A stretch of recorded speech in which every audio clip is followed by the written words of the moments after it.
Hi, hello, my dear students. We are starting the part 4 class of our chapter 7 Media and Social Reflections. പ്രിയപ്പെട്ട കുട്ടികളെ, നമ്മൾ media and social reflections എന്നുള്ള നമ്മുടെ chapter 7 ആണ് പഠിച്ചുകൊണ്ടിരിക്കുന്നത്. അതിൽ 3 വീഡിയോകൾ ഓൾറെഡി നമ്മുടെ ചാനലിൽ അപ്ലോഡ് ചെയ്തിട്ടുണ്ട്. നിങ്ങൾ കണ്ടു, ഒത്തിരി കുട്ടികളത് കണ്ടു, ടീച്ചർ നോക്കിയായിരുന്നു. അപ്പോൾ നിങ്ങൾ പാർട്ട് 1, പാർട്ട് 2, പാർട്ട് 3 വീഡിയോകൾ തീർച്ചയായിട്ടും വ്യൂ ചെയ്യുക. അതിനുശേഷം പാർട്ട് 4 വ്യൂ ചെയ്ത് പഠിക്കുക. മീഡിയ ആൻഡ് സോഷ്യൽ റിഫ്ലക്ഷൻസ് എന്നുള്ള ഈ ചാപ്റ്ററിൻ്റെ ഏകദേശം നമ്മൾ അതിൻ്റെ എൻഡിലേക്ക് പോവുക എന്ന് പറഞ്ഞാൽ നമ്മൾ ഇന്നുകൊണ്ട് നമ്മുടെ ചാപ്റ്റർ കംപ്ലീറ്റ് ചെയ്യുക. ഈ ഒരു പാർട്ട് കൂടിയേ നമുക്ക് ആവശ്യമുള്ളൂ. ഓക്കെ, ഇപ്പം നമ്മൾ മീഡിയ എന്താണെന്നും മീഡിയയുടെ പല ടൈപ്സ് ഓഫ് മീഡിയകൾ ഏതൊക്കെയാണെന്നും അതിൻ്റെ ഇമ്പാക്റ്റ് എന്താണെന്നും മീഡിയ ഉണ്ടാക്കുന്ന സോഷ്യൽ പ്രോബ്ലംസ് എന്തൊക്കെയാണെന്നും എല്ലാം നമ്മൾ അനലൈസ് ചെയ്ത് കഴിഞ്ഞു. അതെല്ലാം നമ്മൾ ഓൾറെഡി പഠിച്ചു കഴിഞ്ഞു. ഇന്ന് നമ്മൾ പഠിക്കുന്നത് മീഡിയയിലെ ഏറ്റവും മോസ്റ്റ് മോഡേൺ ടെക്നോളജിയാണ് നമ്മൾ പഠിക്കുന്നത്. നമ്മളൊക്കെ ഉപയോഗിക്കുന്ന ചില എന്താണ് ആപ്പുകളെ പറ്റിയൊക്കെയാണ് നമ്മൾ പഠിക്കാൻ പോകുന്നത്. ഓക്കെ, അപ്പോൾ ഏറ്റവും പുതിയ ടെക്നോളജി, മീഡിയ ആൻഡ് ടെക്നോളജി എന്നാണ് നമ്മുടെ ഈ ഒരു ഇന്നത്തെ നമ്മുടെ പ്രധാനപ്പെട്ട ഒരു കീ വേർഡ് എന്ന് പറയുന്നത്, മീഡിയ ആൻഡ് ടെക്നോളജി. അപ്പം മീഡിയയും ടെക്നോളജിയും തമ്മിലുള്ള ഒരു കണക്ഷൻ, ആ ക്ലോസ് കണക്ഷൻ എന്താണ്, ടെക്നോളജി എങ്ങനെ മീഡിയയെ ഹെൽപ്പ് ചെയ്യുന്നു, ടെക്നോളജി കൊണ്ട് മീഡിയയ്ക്ക് എന്താണ് കിട്ടിയ അതിൻ്റെ പോസിറ്റീവ് എഫക്റ്റ്, ഇതൊക്കെ നമുക്ക് ഇപ്പോൾ ഒന്ന് അനലൈസ് ചെയ്യാം. അത് നമ്മുടെ ഈ ചാപ്റ്ററിൻ്റെ അവസാനമാണ്. അപ്പോൾ അത് തീരുകയാണ്. നിങ്ങൾക്ക് ചില കുട്ടികൾ കമൻറ്റിൻ്റെ കാര്യം ഒന്ന് പറഞ്ഞിട്ട് നമുക്ക് തുടങ്ങാം. കമൻറ്റിനകത്ത് ഞാൻ കണ്ടു നമ്മൾ ടീച്ചർ നോട്ടുകൾ കൊടുക്കണമെന്ന്. അപ്പോൾ പേഴ്സണലി നമുക്ക് നോട്ടുകൾ ഇടാനായിട്ട് ബുദ്ധിമുട്ടാണ്. ഞാൻ 10ാം ക്ലാസ്സുകാർക്ക് വേണ്ടി ചെയ്യുന്നത്, അവർക്കായിട്ടൊരു വാട്സപ്പ് ഗ്രൂപ്പ് ക്രിയേറ്റ് ചെയ്തു, ലിങ്ക് അയച്ചു കൊടുത്തു, കുട്ടികൾ അതിനകത്ത് ജോയിൻ ചെയ്തു. ആ ഗ്രൂപ്പിലേക്ക്, വാട്സപ്പിൻ്റെ ആ ഗ്രൂപ്പിലേക്ക് ടീച്ചറെ PDF ആയിട്ട് അവരുടെ നോട്ടുകൾ അയച്ചു കൊടുക്കുന്നുണ്ട്. 8ാം ക്ലാസ്സിലെ കുട്ടികൾക്കും അങ്ങനെ ഒരു സംവിധാനം നമുക്ക് വേണമെങ്കിൽ ക്രിയേറ്റ് ചെയ്യാം. നിങ്ങൾ കമൻറ്റ് ചെയ്യുക, അങ്ങനെ വേണോ എന്ന് കമൻറ്റ് ചെയ്യുക. നിങ്ങൾക്ക് താല്പര്യമുണ്ടെങ്കിൽ നമുക്കൊരു വാട്സപ്പ് ഗ്രൂപ്പ് ക്രിയേറ്റ് ചെയ്യാം. അതിലേക്ക് നമുക്ക് നോട്ടുകളൊക്കെ PDF ആയിട്ട് സെൻഡ് ചെയ്യാൻ പറ്റും. അപ്പോൾ നിങ്ങൾ കമൻറ്റ് ചെയ്യുക. നല്ല കമൻറ്റുകളൊക്കെ നിങ്ങൾ ചെയ്യുന്നുണ്ട്, ഒത്തിരി സന്തോഷം. ഓക്കെ, നമുക്ക് ഇന്നത്തെ ചാപ്റ്ററിലേക്ക് കയറാം. ഇന്നത്തെ നമുക്ക് നമ്മുടെ ക്ലാസ്സിലേക്ക് കയറാം. Okay, technology and media are intertwined, substantiate. What is the connection between technology and media? How media influence technology, or technology influence media? That is the question. Substantiate means you have to explain technology and media. ഇത് നമ്മുടെ ടെക്സ്റ്റിൽ തന്നെയുള്ള ഒരു sentence ആണ് തന്നിരിക്കുന്നത്. Technology and media are intertwined. Advances in technology have given rise to new forms of media. Technology എന്താ? ഈ ടെക്നോളജിയുടെ മലയാളം വാക്ക് സാങ്കേതിക മികവ്, അല്ലേ? സാങ്കേതികമായിട്ടുള്ള കണ്ടുപിടുത്തങ്ങളാണ് technology. So the advancement in technology have given rise to new forms of media. ടീച്ചറിൻ്റെയൊക്കെ ചെറുതിലെ, ടീച്ചറൊക്കെ നിങ്ങളുടെ ഏജിലായിരുന്ന സമയത്ത് ഈ മീഡിയയിലൊന്നും ഇത്ര വലിയ ടെക്നോളജി ഒന്നും ഇല്ലായിരുന്നു. അതുകൊണ്ടാണ് ഞങ്ങളുടെ ഏജിലുള്ള ആളുകൾക്ക് ഇപ്പോൾ മീഡിയയിലൊക്കെ കിട്ടുന്ന ടെക്നോളജി ഉപയോഗിക്കാനായിട്ട് പലപ്പോഴും സാധിക്കാതെ പോകുന്നത്. എന്തുകൊണ്ടാണ്? ഞങ്ങളുടെ ഏജിലുള്ള പല ആളുകളും ഈ ആൻഡ്രോയിഡ് ഫോണൊക്കെ ഉപയോഗിക്കുമ്പോൾ അവരുടെ മക്കളുടെ കയ്യിൽ കൊടുത്തിട്ട്, അല്ലെങ്കിൽ മറ്റുള്ള യൂത്തിൻ്റെ കയ്യിൽ കൊടുത്തിട്ടാണ്, ഇത് എനിക്കൂടി ഒന്ന് കാണിച്ചു തരാമോ, അല്ലെ എനിക്കൂടി ഈ ആപ്പ് ഒന്ന് ഡൗൺലോഡ് ചെയ്ത് തരാമോ, ഒരു പുതിയ ആപ്പ് വന്നാൽ അതെങ്ങനെ പ്ലേ സ്റ്റോറിൽ നിന്നും ഡൗൺലോഡ് ചെയ്തെടുക്കാം, ഇതുപോലും അല്ലെങ്കിൽ ഞങ്ങളെക്കാളും ഏജ്ഡായിട്ടുള്ള ആളുകൾക്കൊന്നും സാധിക്കാത്ത. എന്തുകൊണ്ടാണ്? ഞങ്ങളുടെയൊക്കെ ആ ഒരു യങ് ഏജിൽ ഇതുപോലുള്ള ടെക്നോളജി ഇല്ലായിരുന്നു. മീഡിയയൊക്കെ ഈ ഒരു അഡ്വാൻസ്മെൻ്റ് ഒന്നും വന്നിട്ടില്ലായിരുന്നു. നോക്കിക്കേ, technological advancement, it help the media. Advances in technology have given rise to new forms of media. അത് ഏതൊക്കെയാണെന്ന് നമുക്കിവിടെ പഠിക്കുന്നുണ്ട്. ഏതൊക്കെയാണ് ആ new forms of media? Developments in this field have led to the emergence of new media such as social media platforms, online news portal and streaming services. എന്തൊക്കെയാണ് ആ new മീഡിയയിലായിട്ട് വന്നിരിക്കുന്നത്? Social media platforms, അതായത് WhatsApp, Instagram, Twitter, ഇങ്ങനെയുള്ള, ഇനിയും വേറെ ഉണ്ടെന്ന് തോന്നുന്നു, വേറെയൊക്കെ ഉണ്ട്. അപ്പോൾ അങ്ങനെയുള്ള സോഷ്യൽ മീഡിയ പ്ലാറ്റ്ഫോംസ് അല്ലേ. ഇപ്പം ടീച്ചറിന് ഇപ്പം മെമ്പർഷിപ്പ് ഉള്ളത് ഫേസ്ബുക്ക് അല്ലെങ്കിൽ വാട്സാപ്പ്, ഇതിലൊക്കെ എനിക്ക് മെമ്പർഷിപ്പ് ഉള്ളൂ. അത് എനിക്കറിയാം. നിങ്ങൾ യങ്സ്റ്റേഴ്സിനൊക്കെ എല്ലാവരും തന്നെ ഇൻസ്റ്റഗ്രാമിലാണ്. കാരണം എന്താണ്, എൻ്റെയൊക്കെ ആ ഒരു കുറച്ചുകൂടി ഏജ് കുറഞ്ഞ സമയത്ത് ഇൻസ്റ്റഗ്രാം ഇല്ല. അപ്പോൾ ടെക്നോളജി വളർന്നപ്പോൾ പുതിയ സോഷ്യൽ മീഡിയ പ്ലാറ്റ്ഫോംസ് എമർജ് ചെയ്തു. Okay. Then online news portal. News അറിയാനായിട്ട് ഇപ്പോൾ നമുക്ക് നമ്മുടെ ടി വി ചാനലുകളെ ഒന്നും നമുക്ക് ആശ്രയിക്കേണ്ട കാര്യമില്ല. Online news portals, number of online news portals ഇപ്പോൾ പ്രവർത്തിക്കുന്നുണ്ട് അല്ലേ. പഴയ കാലത്ത് ഞാനൊരു അനുഭവം ഓർക്കുകയാണ്. ടീച്ചറിൻ്റെയൊക്കെ സമയത്ത് ഞങ്ങൾക്ക് ഒരു ദിവസം പെട്ടെന്ന് സഡൻലി ഒരു അവധി വന്നു. ഞങ്ങൾക്കറിയാൻ പറ്റത്തില്ല. അന്ന് കാലത്ത് നമ്മളൊക്കെ ഒരുങ്ങി സ്കൂളിലെത്തി അവിടെ ചെല്ലുമ്പോഴായിരിക്കും ഏതെങ്കിലും ഒരു ടീച്ചർമാർ അവിടെ നിന്ന് പറയുന്നത്, മക്കളെ ഇന്ന് അവധിയാണ്, നിങ്ങൾ വീട്ടിൽ തിരിച്ചു പോയിക്കോളാൻ. എന്നാൽ നിങ്ങൾക്കറിയാം, ഇന്ന് നമുക്ക് നമ്മുടെ ആൻഡ്രോയിഡ് ഫോണൊന്ന് തുറന്നു കഴിഞ്ഞാൽ അവധിയാണെന്നുള്ള കാര്യം നമുക്ക് വളരെ പെട്ടെന്ന് അറിയാൻ പറ്റും. കാരണം എന്താണ്, ഓൺലൈൻ ന്യൂസ് പോർട്ടൽസ് ഇപ്പോൾ നമ്പർ ഓഫ് പോർട്ടൽസ് പ്രവർത്തിക്കുന്നുണ്ട്. അതെന്തിൻ്റെ ഗുണമാണ്? Technological advancement. Then streaming services. Okay, online services. ഒരു സംഭവം നടക്കുമ്പോൾ തന്നെ എത്രയോ ആളുകളാണ് ഓൺലൈനായിട്ട് നമ്മളെ അത് കാണിക്കുന്നത്. Okay, so development in technology have led to the emergence of new media, social platforms, online news portals and streaming services. This has led to major changes in the production, distribution and consumption of information. ഈ information produce ആകണം, അത് distribute ആകണം, അത് consume ചെയ്യണം അല്ലേ. നമുക്കറിയാം, നമ്മളൊരു goods and services production, distribution, consumption എന്നൊക്കെ നമ്മൾ കേട്ടിട്ടുണ്ടായി. പക്ഷേ ഇൻഫർമേഷനും നമുക്ക് അതുപോലെ തന്നെയാണ്. ഇൻഫർമേഷൻ, നമുക്കൊരു പുതിയ ഇൻഫർമേഷൻ അത് ആരെങ്കിലും ഉണ്ടാക്കണ്ടേ? നമുക്കത് ഷെയർ ചെയ്യുന്നതിനെ പറ്റിയല്ല, ഷെയർ ചെയ്യുന്നത് അതിൻ്റെ ഡിസ്ട്രിബ്യൂഷനാണ്. ഇത് പ്രൊഡക്ഷൻ ആരാണ്? ഇപ്പം ഫോർ എക്സാമ്പിൾ, ടീച്ചർ ഈ വീഡിയോ ഉണ്ടാക്കുന്നു, ഇത് വേറെ ആരും ചെയ്ത ഒരു വീഡിയോ അല്ല, ഇത് ഞാനാണ് ചെയ്യുന്നത്. അപ്പം ഞാനാണ് ഇതിൻ്റെ പ്രൊഡക്ഷൻ. നിങ്ങളിൽ ആരെങ്കിലും ഒരാൾ ഈ ടീച്ചറിൻ്റെ വീഡിയോയെ മറ്റൊരാൾക്ക് ഷെയർ ചെയ്ത് കൊടുക്കുന്നുണ്ടെങ്കിൽ അതാണ് ഡിസ്ട്രിബ്യൂഷൻ. ഓക്കെ, നിങ്ങൾ ഷെയർ ഒന്നും ചെയ്യുന്നില്ല, പക്ഷെ നിങ്ങളിത് കാണുകയും പഠിക്കുകയും ചെയ്യുന്നുണ്ടെങ്കിൽ നിങ്ങൾ ആരാണ്? എൻ്റെ ഈ പ്രൊഡക്ഷനെ കൺസ്യൂം ചെയ്യുന്നയാളാണ്, consumption. So information has to produce and it distributed and then consume. So this led to the major changes. there are major changes in the production, distribution and consumption of information because of the advancement in technology. ശരിയാണല്ലോ. ഇപ്പോൾ ടീച്ചറിന് തന്നെ ഈ രീതിയിൽ ഈ class എടുക്കാൻ പറ്റുന്നത് എന്തുകൊണ്ടാണ്? അതിന് ചില ആപ്പുകൾ എന്നെ സഹായിക്കുന്നുണ്ടായി. അപ്പോൾ അത് ടെക്നോളജി വളർന്നതുകൊണ്ടാണ് എനിക്കിത് പ്രൊഡക്ഷൻ നടത്താൻ പറ്റുന്നത്. നിങ്ങൾക്ക് ടെക്നോളജി ഉള്ളതുകൊണ്ടാണ് നിങ്ങൾക്കത് ഷെയർ ചെയ്യാൻ പറ്റുന്നത്, ഡിസ്ട്രിബ്യൂട്ട് ചെയ്യാൻ പറ്റുന്നത്. നിങ്ങൾക്ക് ടെക്നോളജി ഉള്ളതുകൊണ്ടാണ് നിങ്ങൾക്കത് കൺസ്യൂം ചെയ്യാൻ പറ്റുന്നത്, അത് നോക്കി പഠിക്കാൻ പറ്റുന്നത്. Technology increases the accessibility of media. മീഡിയയുടെ ആക്സസിബിലിറ്റി, അതായത് മീഡിയ ഒരിടത്തുണ്ട് എന്ന് പറഞ്ഞിട്ട് കാര്യമില്ല. നമുക്കത് ആക്സസ് ആകണമെങ്കിൽ, നമുക്കത് ഉപയോഗിക്കാൻ പറ്റണമെങ്കിൽ, നമുക്കത് കിട്ടണമെങ്കിൽ നമ്മുടെ കയ്യിലും എന്ത് വേണം? Modern technology. നമുക്കൊരു ആൻഡ്രോയിഡ് ഫോണ്, ആ ഫോണിനകത്ത് നമുക്ക് ചില പർട്ടിക്കുലർ ആപ്പുകൾ ഒക്കെ വേണം. അത് ടെക്നോളജിയാണ്. So technology increases the accessibility of media. ഒരു കാലത്ത് മീഡിയ ഉണ്ടായിരുന്നു, പക്ഷേ ആളുകൾക്ക് അത് ഉപയോഗിക്കാൻ പറ്റുന്നില്ലായിരുന്നു, ആക്സസിബിലിറ്റി ഇല്ലായിരുന്നു. കാരണം എന്താണ്? അവർക്ക് ആർക്കും തന്നെ ഒരു ആൻഡ്രോയിഡ് ഫോണോ അല്ലെങ്കിൽ ഒരു കമ്പ്യൂട്ടറോ ഇല്ലായിരുന്നു.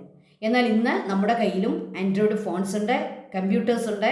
അതുകൊണ്ട് വരുന്ന മീഡിയയെ ആക്സസ് ചെയ്യാൻ നമ്മളെ കൊണ്ടും പറ്റും. ടെക്നോളജിക്കൽ അഡ്വാൻസ്മെൻറ്റിൻ്റെ പോസിറ്റീവ് എഫക്റ്റുകളാണ് നമ്മൾ പറഞ്ഞുകൊണ്ടിരിക്കുന്നത്. ന്യൂ മീഡിയാസ് ഉണ്ടാകുന്നു അല്ലേ. ഉള്ള മീഡിയയിൽ തന്നെ പ്രൊഡക്ഷൻ, ഡിസ്ട്രിബ്യൂഷൻ, കൺസംഷനൊക്കെ നടക്കുന്നു.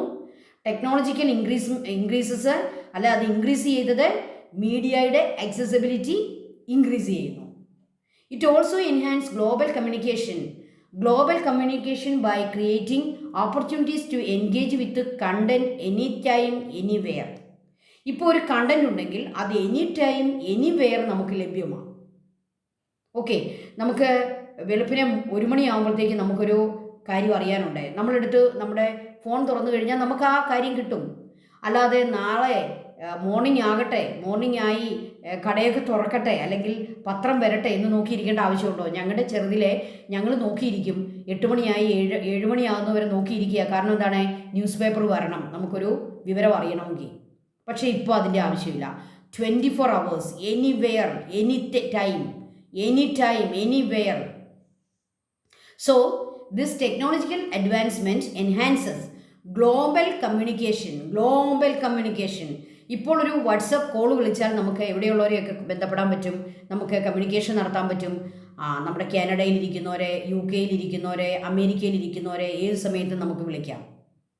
നമുക്കത് ബുക്ക് ചെയ്ത് കോൾ ചെയ്യേണ്ട കാര്യമൊന്നുമില്ല. ഒരു കാലത്ത് ബുക്ക് ചെയ്തിട്ടൊക്കെ കോൾ ചെയ്യണമായിരുന്നു. Now global communication is possible. Then the content is accessible in any time, anywhere. Innovations such as artificial intelligence, big data, algorithm are the driving forces of our personal and social development. So, technological advancements create new innovations such as new innovations. ഏറ്റവും പുതിയ innovations പറയുകയാണ്. Technological അഡ്വാൻസ്മെൻറ്റും ഉണ്ടായി. Artificial intelligence, നമ്മൾ ChatGPT എന്ന് പറയത്തില്ലേ, ChatGPT, അതിൻ്റെ app നിങ്ങൾ കണ്ടിട്ടുണ്ടോ? അത് നമ്മുടെ ആൻഡ്രോയിഡ് ഫോണിലുണ്ടെങ്കിൽ നമുക്ക് വളരെ ഹെൽപ്ഫുള്ളാണ്. നമുക്കൊരു നോട്ട് തയ്യാറാക്കണം, നമുക്കൊരു നോട്ടീസ് തയ്യാറാക്കണം, നമുക്കൊരു എന്തെങ്കിലും ഒരു പോയം തയ്യാറാക്കണം, നമുക്കൊരു പ്രോസ് തയ്യാറാക്കണം, നമുക്ക് എന്തെങ്കിലും ഒരു സ്കിറ്റ് തയ്യാറാക്കണം. Everything is possible using artificial intelligence or ChatGPT. അപ്പോൾ അതൊരു ന്യൂ ടെക്നോളജിയാണ്. അത് നമ്മുടെ സോഷ്യൽ അല്ലെങ്കിൽ നമ്മുടെ മീഡിയയെ വളരെയേറെ അതായത് പോസിറ്റീവ് ഇഫക്റ്റ് ഉണ്ടാക്കിയിട്ടുണ്ട്. ആർട്ടിഫിഷ്യൽ ഇൻ്റലിജൻസ് അതുപോലെ തന്നെയുള്ള ഒരു പുതിയ സംഭവമാണ് ഈ big data, then algorithm. Okay, they are the driving forces of our personal and social development. അപ്പോൾ ടെക്നോളജി മീഡിയയെ എങ്ങനെ പോസിറ്റീവായിട്ട് അതിനെ ഇൻഫ്ലുവൻസ് ചെയ്തു എന്നുള്ളതിൻ്റെ 2, 4, 6 പോയിൻറ്റ്സാണ് ഈ തന്നിരിക്കുന്നത്. The advancement in technology help media in A great extent. ഇതെല്ലാം പഠിച്ചോണേ. ന്യൂ മീഡിയ വരുന്നു, ഉള്ള മീഡിയയെ തന്നെ നമുക്ക് ആക്സസ് ചെയ്യാൻ പറ്റുന്നു. അതുപോലെ പ്രൊഡക്ഷൻ, ഡിസ്ട്രിബ്യൂഷൻ, കൺസംഷൻ, ഇൻഫർമേഷൻ്റെ production, information distribution, information consumption, in all these fields there are major changes because of the technological advancement. Technology increases accessibility of the media. It enhances global communication. Anywhere, anytime. ആ വേർഡൊക്കെ ഒന്ന് എഴുതിക്കോണേ.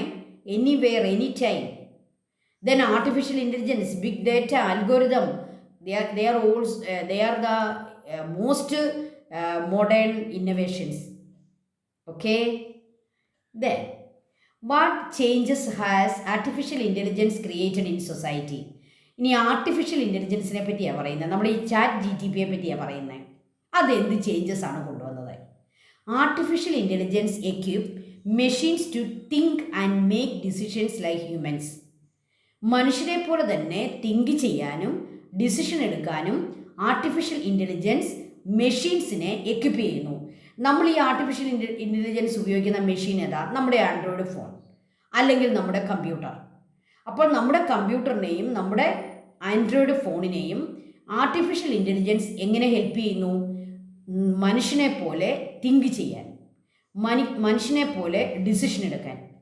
ഇപ്പം നമ്മൾ ഒരു ഫ്ലവറിൻ്റെ പേര് കൊടുത്തിട്ട് ChatGPTയോട് പറയുകയാണ്. ഇപ്പം നമ്മൾ ഫോർ എക്സാമ്പിൾ നമ്മൾ മുല്ലപ്പൂവിനെ പറ്റി എനിക്കൊരു കവിത തരാമോ എന്ന് നമ്മൾ ടൈപ്പ് ചെയ്ത് ചോദിക്കുന്നു. ഉടനെ തന്നെ ChatGPT നമുക്ക് തിരിച്ചു തരും ഓഫ് കോഴ്സ് എന്ന് പറഞ്ഞിട്ട് വെയിറ്റ് എന്ന് പറഞ്ഞിട്ട് പെട്ടെന്ന് തന്നെ അത് നമ്മൾ ഇൻ മലയാളം എന്ന് എഴുതിയേക്കാമെങ്കിൽ നമുക്ക് മലയാളത്തിൽ തരും. മുല്ലപ്പൂവിനെ പറ്റി അവരൊരു ആ ChatGPT മനുഷ്യനെ പോലെ തിങ്ക് ചെയ്ത് പെട്ടെന്ന് എത്ര സെക്കൻഡ് എടുക്കും? ഒരു 1 സെക്കൻഡ് ഓർ ഹാഫ് സെക്കൻഡ് നമുക്കൊരു 10 ലൈനുള്ള ഒരു പോയം തരും. അപ്പം നമ്മൾ പറയുകയാണ് പ്ലീസ് ഇൻ ഇംഗ്ലീഷ് എന്ന് എഴുതി കഴിഞ്ഞാൽ ഓക്കെ എന്ന് എഴുതിയിട്ട് ഉടനെ തന്നെ അതിൻ്റെ ഇംഗ്ലീഷ് നമുക്ക് തരും. ഓക്കെ, നിങ്ങളിത് ചെയ്ത് നോക്കിയിട്ടില്ലേ? എത്ര എളുപ്പമാണ്. So artificial intelligence equip machines to think and make decisions like humans. Okay, it refers to the simulation of human intelligence by computer system. Computer system അനുസരിച്ച് ഹ്യൂമൻ ഇൻ്റലിജൻസിൻ്റെ ഒരു സിമുലേഷനാണ് ഇത് നടത്തുന്നത്. ഹ്യൂമൻ ഇൻ്റലിജൻസ് പോലെ തന്നെ കമ്പ്യൂട്ടർ സിസ്റ്റം ഉപയോഗിച്ച് അത് think ചെയ്യുന്നു, decision എടുക്കുന്നു. ഓക്കെ, അപ്പോൾ നമ്മൾ ഇപ്പോൾ ഒരാളെ വരയ്ക്കണം, അപ്പോൾ നമ്മൾ കുറച്ച് ലക്ഷണങ്ങളൊക്കെ കൊടുത്താൽ മതി. അത് തിങ്ക് ചെയ്തിട്ട് അത് ആ മനുഷ്യനെ ഇങ്ങനെ നമുക്ക് വരയ്ക്കാം. ഒരു ഡിസിഷൻ എടുത്തിട്ട് നമ്മളോട് പറയും വെയിറ്റ് എന്ന് പറഞ്ഞിട്ട് നമുക്ക് ആ മനുഷ്യൻ്റെ ഒരു രൂപം വരച്ച് തരും. എന്നിട്ട് ചോദിക്കും അറിയോ ഓക്കെ എന്തെങ്കിലും മാറ്റം വരുത്തണം. അപ്പോൾ നമ്മൾ പറയുകയാണ് ഇയാളുടെ മൂക്ക് ശരിയല്ല, മൂക്കിന് ഇച്ചിരി നീളം വേണം. ഉടനെ തന്നെ ഓക്കെ എന്ന് പറഞ്ഞിട്ട് ആ പടത്തെ ഒന്നുകൂടെ കുറച്ചുകൂടെ മാറ്റി നമുക്ക് പുതിയൊരു പടം തരും. ഈ രീതിയിൽ ഒരു മനുഷ്യൻ്റെ ഇൻ്റലിജൻസ് തിങ്ക് ചെയ്യുന്ന പോലെ തന്നെ, ഡിസിഷൻ എടുക്കുന്ന പോലെ തന്നെ ഈ ഒരു ആർട്ടിഫിഷ്യൽ ഇൻ്റലിജൻസും തിങ്ക് ചെയ്യുന്നു മെഷീൻ്റെ സഹായത്തോടെ. ഇവിടെ ഏത് സിസ്റ്റമാണ് അതിനെ ഹെൽപ്പ് ചെയ്യുക? Computer system. It helps in performing task like learning, decision making and problem solving. നമുക്കൊരു പ്രോബ്ലം ഉണ്ട്, നമ്മൾ ഇതിനോട് ചോദിച്ചാൽ മതി. ആർട്ടിഫിഷ്യൽ ഇൻ്റലിജൻസിനോട് ചോദിക്കുന്നു, എനിക്കൊരു പ്രോബ്ലം ഉണ്ട്, ക്യാൻ യു ഹെൽപ്പ് മീ? ഉടനെ തന്നെ പറയും ഇതിന് ഇത്ര കാര്യങ്ങൾ നിങ്ങൾക്ക് ഇതിൽ നിന്നും ഇത് സോൾവ് ചെയ്യാൻ നിങ്ങൾക്ക് ഇത്ര കാര്യങ്ങൾ ഞാൻ പറഞ്ഞു തരാം. ഉടനെ തന്നെ അത് നമുക്ക് പറയും. അത് ഏത് ലാംഗ്വേജിലും നമുക്ക് പറഞ്ഞു തരും. So it helps in learning, decision making and problem solving. നമ്മുടെ പ്രോബ്ലം അതിനോട് പറഞ്ഞാൽ മതി, അത് സോൾവ് ചെയ്ത് പല പല കാര്യങ്ങൾ നമ്മളോട് പറയും. ഇതിലേതെങ്കിലും ഒന്ന് നിങ്ങൾ എടുക്കുക. ഓക്കെ, അപ്പോൾ artificial intelligence it change the society. ചില ആളുകൾ പറയാറുണ്ട് ഭാവിയിൽ ഇനിയും നമ്മളാരും ഒന്നും ചെയ്യേണ്ട, എല്ലാം ആർട്ടിഫിഷ്യൽ ഇൻ്റലിജൻസ് ചെയ്യും. പക്ഷേ അതിനോട് വിദഗ്ധരായുള്ള ആളുകളൊന്നും യോജിക്കുന്നില്ല. ആർട്ടിഫിഷ്യൽ ഇൻ്റലിജൻസ് മനുഷ്യൻ്റെ ബുദ്ധി കൊണ്ട് അവൻ ഉണ്ടാക്കിയ ഒരു ടെക്നോളജിയാണ്. അതിനെ മനുഷ്യന് പകരം വെക്കാൻ പറ്റുമെന്ന് തോന്നുന്നില്ല. മനുഷ്യന് ചെയ്യാൻ പറ്റുന്ന കാര്യങ്ങളുടെ ഒരു വലിയ ഒരു എ ഗ്രേറ്റ് എക്സ്റ്റെൻറ്റ് ആർട്ടിഫിഷ്യൽ ഇൻ്റലിജൻസിന് ചെയ്യാൻ പറ്റും. ഓക്കെ, അതൊരു വലിയ ഒരു ടെക്നോളജിയാണ്, അത് വലിയൊരു ടെക്നോളജിക്കൽ ഇന്നവേഷനാണ്. നിങ്ങൾ അതിനെപ്പറ്റി കൂടുതൽ പഠിക്കണം കേട്ടോ. ടീച്ചറിന് അതിനെപ്പറ്റി പഠിച്ചുകൊണ്ടിരിക്കുക, നിങ്ങളും നന്നായിട്ട് പഠിക്കുക. Okay, then what is digital etiquette? ഈ ഒരു എഡാക്ട് അത് വായിക്കേണ്ട എഡാക്ട്, ദാറ്റ് മീൻസ് മര്യാദ. മലയാളത്തിൽ എഡാക്ട് എന്ന് പറഞ്ഞാൽ മലയാളത്തിൽ അതിൻ്റെ മീനിങ് മര്യാദ. വാട്ട് ഈസ് ഡിജിറ്റൽ മര്യാദ? ഡിജിറ്റൽ എഡാക്ട്. നമുക്കറിയാം ഡിജിറ്റൽ മീഡിയ ഉപയോഗിക്കുമ്പോൾ, സോഷ്യൽ മീഡിയ ഉപയോഗിക്കുമ്പോൾ നമ്മൾ കുറച്ച് മര്യാദകൾ പാലിക്കണം. ഇന്നത്തെ കാലത്ത് നമ്മൾ ഏറ്റവും കൂടുതൽ മനസ്സിലാക്കി വെക്കേണ്ടതാണ് ഈ ഡിജിറ്റൽ എഡാക്ട് അല്ലേ. സോഷ്യൽ മീഡിയയിൽ നമ്മൾ പുലർത്തേണ്ട മര്യാദകൾ എന്തൊക്കെയാണ്? ഇതില്ലാത്തത് കൊണ്ടാണ് പല പ്രശ്നങ്ങളും ഉണ്ടാകുന്നത്, പലരും ജയിലിൽ കയറുന്നത്. അപ്പം നമ്മൾ ചില മര്യാദകളൊക്കെ പുലർത്തിയാൽ നമ്മൾ ഈ പറയുന്ന സോഷ്യൽ മീഡിയ, വാട്സപ്പ് ആണെങ്കിലും ഫേസ്ബുക്ക് ആണെങ്കിലും നമ്മുടെ ഇൻസ്റ്റഗ്രാം ആണെങ്കിലും മറ്റേത് സോഷ്യൽ മീഡിയ ഉപയോഗിക്കുമ്പോഴും നമുക്ക് ഒരു പ്രശ്നവും ഉണ്ടാകത്തില്ല. നമ്മൾ എന്ത് കീപ്പ് ചെയ്താൽ മതി? ഈ ഡിജിറ്റൽ എഡാക്ട്, ഡിജിറ്റലായിട്ടുള്ള ഒരു മര്യാദയുണ്ട്, നമുക്കൊന്ന് പഠിക്കാം. Digital etiquette refers to the proper and respectful behaviour that individuals are expected to follow while interacting in digital spaces. നമ്മൾ ഡിജിറ്റൽ സ്പേസസിൽ നമ്മൾ ഇൻറ്ററാക്റ്റ് ചെയ്യുമ്പോൾ, ഒരു കമൻ്റ് ഇടുമ്പോൾ, ഒരു കാര്യം നമ്മൾ പോസ്റ്റ് ചെയ്യുമ്പോൾ നമ്മൾ പാലിക്കേണ്ട ഒരു റെസ്പെക്റ്റ്ഫുൾ ബിഹേവിയർ, ബഹുമാനത്തോടെയുള്ള ഒരു ബിഹേവിയർ അല്ലേ, നമ്മളത് ഫോളോ ചെയ്യണം. ഒരു ബഹുമാനം, അതായത് നമ്മൾ ആർക്ക് വേണ്ടി ഇടുന്നു, നമ്മളൊരു പബ്ലിക്കിന് വേണ്ടി ഇടുന്നു, അല്ലെങ്കിൽ നമ്മുടെ ഒരു ഫ്രണ്ട്സിന് വേണ്ടി ഇടുന്നു, ആർക്ക് വേണ്ടി നമ്മളൊരു കാര്യം ചെയ്താലും ഡിജിറ്റലായിട്ട് ഉദ്ദേശിക്കുന്നത് ഡിജിറ്റലായിട്ട് ചെയ്താലും അപ്പോൾ നമ്മൾ ആ ആളുകൾക്ക് ഒരു റെസ്പെക്റ്റ് കൊടുക്കണം. We have keep a respectful behaviour. അതിനെയാണ് ഡിജിറ്റൽ ഡിജിറ്റൽ എഡാക്ട് എന്ന് പറയുക. Digital etiquette refers to the proper and respectful behaviour that individuals are expected to follow while interacting in digital spaces. ഇപ്പം നമ്മൾ ഒരാളുടെ ഒരു വീഡിയോ കണ്ടു, ഉടനെ നമ്മൾ അതിൻ്റെ അടിയിലേക്ക് കമൻറ്റ് ചെയ്യുകയാണ്, ഈ വീഡിയോ എന്തിനു കൊള്ളാം, ഇത് അങ്ങനെയാണ് ഇങ്ങനെയാണ് അങ്ങനെ പറഞ്ഞ് കുറേ ബാഡ് വേർഡ്സൊക്കെ ഉപയോഗിച്ച് കുറേ അങ്ങ് പറഞ്ഞു. ഇതൊരു റെസ്പെക്ട്ഫുൾ ബിഹേവിയർ ആണോ? No. So we have to follow a proper and respectful behavior while we are interacting in digital space. Digital adapt includes guidelines for communication. നമ്മൾ അങ്ങനെ കമ്മ്യൂണിക്കേറ്റ് ചെയ്യുമ്പോൾ ഒരാളൊരു പോസ്റ്റ് ഇട്ടു, നമ്മൾ അതിന് കമൻറ്റ് കൊടുക്കുന്നു, നമ്മൾ കമ്മ്യൂണിക്കേറ്റ് ചെയ്യുക. ഈ കമ്മ്യൂണിക്കേറ്റ് ചെയ്യുമ്പോൾ നമുക്ക് കുറേ ഗൈഡ് ലൈൻസ് തരുന്നുണ്ട്. നമ്മൾ ആ ഗൈഡ് ലൈൻസ് പഠിച്ചു വെക്കുക. ആ ഗൈഡ് ലൈൻ ഉപയോഗിച്ച് വേണം നമ്മൾ പ്രവർത്തിക്കാൻ. എന്താണ് ഈ ഗൈഡ് ലൈൻ എന്ന് പറഞ്ഞാൽ? അതിൻ്റെ കുറച്ച് മാർഗനിർദ്ദേശങ്ങൾ നമുക്ക് തരുന്നുണ്ട്. നമുക്കതൊന്ന് പഠിച്ചേക്കാം. These are the guidelines for the communication in digital media. First one, respect others privacy. നമ്മൾ ആദ്യം മറ്റുള്ളവരുടെ പ്രൈവസിയെ റെസ്പെക്റ്റ് ചെയ്യണം. നമ്മളൊരു ഫോട്ടോ എടുത്തു, അപ്പോൾ നമ്മളൊരു സ്ഥലത്ത് നിൽക്കുന്നു, അപ്പോൾ നമ്മളൊരു ഫോട്ടോ എടുത്തു. പക്ഷേ ആ ഫോട്ടോയിൽ വേറൊരാൾ കൂടി വന്നിട്ടുണ്ട്, അയാളെ നന്നായിട്ട് കാണാം. അയാളോട് ചോദിക്കാതെ നമ്മൾ നമ്മുടെ ഫോട്ടോ പോസ്റ്റ് ചെയ്തെന്ന് വിചാരിക്കുക. അയാൾ അത് ഇഷ്ടപ്പെടുന്നില്ലെങ്കിൽ അത് മോശമല്ലേ? So respect others privacy. മറ്റുള്ളവരുടെ പ്രൈവസിക്കെതിരായി നമ്മളൊന്നും ചെയ്യാൻ പാടില്ല. അവരുടെ സ്വകാര്യതയെ നമ്മൾ എന്ത് ചെയ്യണം? മാനിക്കണം. റെസ്പെക്റ്റ് അതേഴ്സ് പ്രൈവസി, അതാണ് ഒന്നാമത്തെ guideline. Then avoid abuse language. മോശം വാക്കുകൾ ഒരിക്കലും ഉപയോഗിക്കില്ല. ഡിജിറ്റൽ മീഡിയ ഉപയോഗിക്കുമ്പോൾ അബ്യൂസീവ് ലാംഗ്വേജ് ഉപയോഗിക്കില്ല. Abusive language we have to avoid abusive language every time. അല്ലാത്തപ്പോൾ ഉപയോഗിക്കില്ല കേട്ടോ, ക്ലാസ്സിലൊന്നും ഉപയോഗിച്ചേക്കരുത്. അബ്യൂസീവ് ലാംഗ്വേജ് ഒരു കാരണവശാലും എവിടെ ഉപയോഗിക്കാൻ പാടില്ല? In digital media. Then be careful of the messages in digital spaces. നമ്മളൊരു മെസ്സേജ് ചെയ്യുമ്പോൾ അത് എന്താണ്, ഒരു റെസ്പെക്റ്റ്ഫുൾ മെസ്സേജ് അല്ലെങ്കിൽ നമ്മളത് വേണ്ടെന്ന് വെക്കണം. ബി കെയർഫുൾ, വളരെ ശ്രദ്ധിക്കുക. Of the messages in digital space. നമ്മളിടുന്ന മെസ്സേജസുകൾ നല്ലതാകാൻ, മറ്റുള്ളവർക്ക് പോസിറ്റീവായിട്ടുള്ള എന്തെങ്കിലും കൊടുക്കാനുള്ള മെസ്സേജ് നമ്മൾ ചെയ്യാവുള്ളൂ. Be careful when sharing post. വേറൊരാളിട്ടിരിക്കുന്ന എന്തെങ്കിലുമൊക്കെ ചപ്പും ചവറും നമ്മൾ പോസ്റ്റ് ഷെയർ ചെയ്യില്ലേ. നല്ലതാണെങ്കിൽ മാത്രമേ ഷെയർ ചെയ്യാവൂ. Be careful. അപ്പോൾ ഇത്രയും കാര്യങ്ങളാണ് ഡിജിറ്റൽ മീഡിയ ഉപയോഗിക്കുമ്പോൾ ഉള്ള ഗൈഡ് ലൈൻസ്. ഓക്കെ, സോ ഇതെല്ലാം കൂടെയും ചേർന്നതാണ് ഡിജിറ്റൽ എഡാക്ട്. ഡിജിറ്റൽ മര്യാദ എന്താണെന്നൊരു ക്വസ്റ്റ്യൻ വന്നാൽ നിങ്ങൾ എഴുതിക്കോണം. ഡിജിറ്റൽ മര്യാദ എന്ന് പറഞ്ഞാൽ എന്താണ്? We have to act properly when we using digital space. We have to respect others. We perform a respectful behaviour when we interact in digital spaces. Okay, there are so many guidelines. അപ്പോൾ കുറച്ച് guide lines കൂടി എഴുതിക്കോണേ. അടുത്തത്, what are the benefits we gain by practicing digital adapt?